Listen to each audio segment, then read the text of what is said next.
Saudara, sejumlah ruangan kelas sekolah di Kabupaten Blitar rusak setelah diterjang angin kencang. Akibatnya, para siswa terpaksa harus belajar secara daring. Sejumlah guru dan siswa SDN Sumbergung 2 Gandusari Blitar ini bergotong royong membersihkan pohon yang tumbang di halaman sekolah. Pohon ini tumbang setelah terhempas angin kencang Kamis sore. Hujan deras disertai angin kencang juga membuat atap 2 ruang kelas sekolah rusak. Akibatnya siswa kelas 1 sampai 3 terpaksa harus belajar secara daring.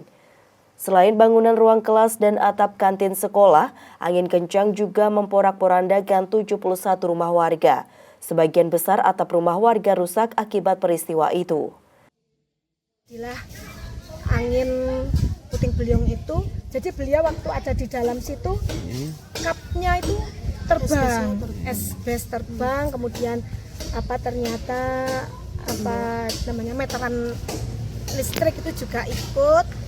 Dan terbangnya itu sampai sekitar 20 meter ke utara sekolah. Ya. Kemudian di sekolah kami yang terdampak kelas 1, atapnya kelas 1, kemudian di sebelahnya kelas 3, musola, kemudian perpustakaan, dan sebagian kecil di parkir dan juga UKS. Seperti itu.